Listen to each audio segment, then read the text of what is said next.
Good morning student. मैं आज तुम्हें कक्षा 11 में भरत महिमा शीर्षक जो चल रहा है उसी का शेष छूटा हुआ भाग पढ़ाने जा रही हूँ।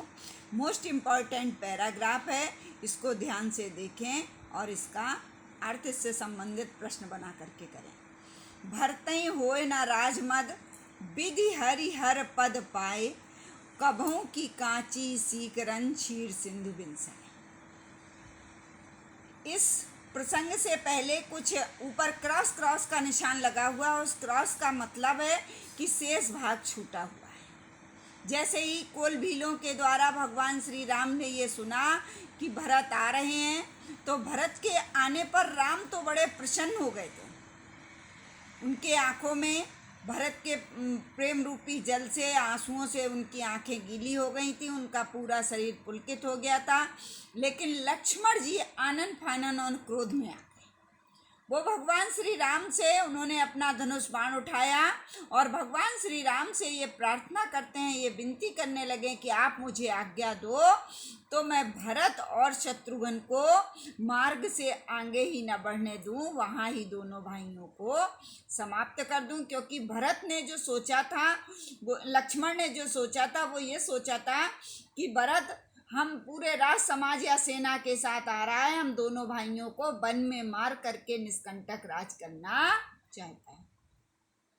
लक्ष्मण को क्रोध शांत करते हुए, लक्ष्मण को समझाते हुए भगवान श्री राम कहते हैं, भरत की प्रशंसा करते हुए कहते हैं, भरतई होए न राजमद, विधि हरि हर पद पाए, और कभों की कांची सीकरन क्षीर सिंधु बिनसाए। कहते हैं अरे लक्ष्मण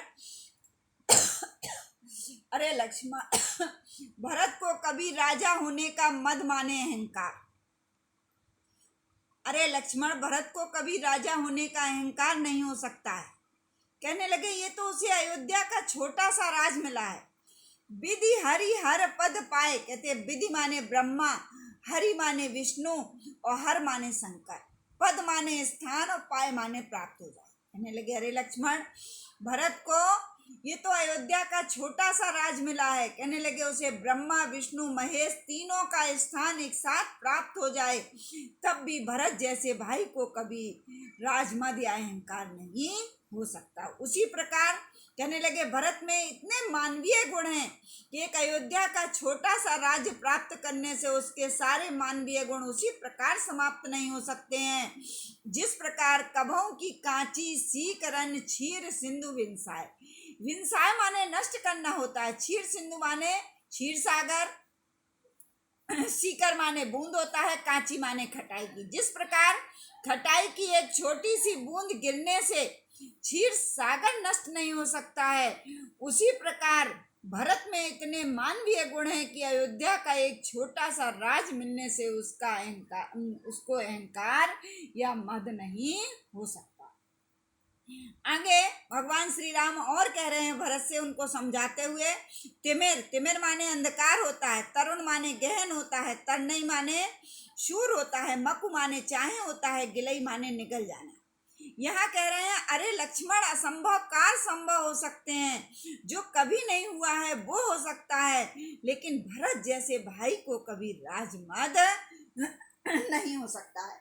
लक्ष्मण जी से भगवान श्री राम कह रहे हैं, चाहे तरण माने गहन अंधकार, तिमिर माने अंधकार, तरनई माने सूर को, गिलई माने निकल जाए। कहते हैं अरे लक्ष्मण, जबकि होता क्या है कि शूर अंधकार को निगलता है, लेकिन यहाँ क्या कह रहे हैं भगवान श्री राम, चाहे गहन अंधकार शूर को निगल जाए, गगन मगन मकु मेघई मिलई। मेघ माने बादल होता है, गगन माने आकाश होता है, आकाश में बादल मिलते हैं, लेकिन यहाँ क्या कह रहे हैं, चाहे बादलों में आकाश मिल जाए, गोपद जल बूढ़े घट जोनी। घट जोनी माने अगस्त ऋषि होता है, बूढ़ना माने डूबना होता है, गोपद माने गाय के पैर के बने हुए गड्ढे के जल में। अब अगस्त ऋषि ने जिसने समुद्र पी लिया था, क्या वो गाय के पैर के गड्ढे के बने हुए जल में क्या अगस्त ऋषि डूब सकते हैं? ये भी असंभव है। तो कह रहे हैं गोपद जल बूढ़े घट जोनी, चाहे गाय के पैर के बने हुए खुरों के गड्ढे के जल में अगस्त ऋषि डूब जाए, सहज क्षमा वरु छाणे छोनी। छोनी माने पृथ्वी होता है। पृथ्वी का स्वाभाविक गुण है क्षमा। चाहे पृथ्वी अपना स्वाभाविक गुण को छोड़ दे। मशक फूंक मक मेर उड़ाई। मशक माने मच्छर की फूंक से चाहे सुमेर पर्वत उड़ जाए। मशक माने मच्छर होता है। चाहे मच्छर की फूंक से सुमेर पर्वत उड़ जाए। होय न नृप मद भरतई भाई। कहते हैं अरे लक्ष्मण, लेकिन भरत जैसे भाई को कभी राजा होने का अहंकार नहीं हो सकता।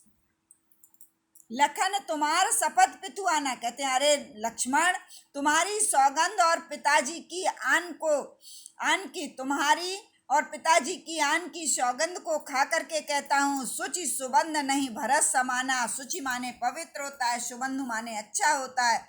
भरत के समान कोई दूसरा पवित्र और अच्छा भाई नहीं है। शगुन खीर। शगुन माने गुण रूपी दूध में अवगुण रूपी जल को क्या कर दिया है। सगुन खीर अवगुण जल ताता मिलह रचय परपंच विधाता। विधाता माने ब्रह्मा जी ने, रचय माने रचना की है, परपंच माने सृष्टि की।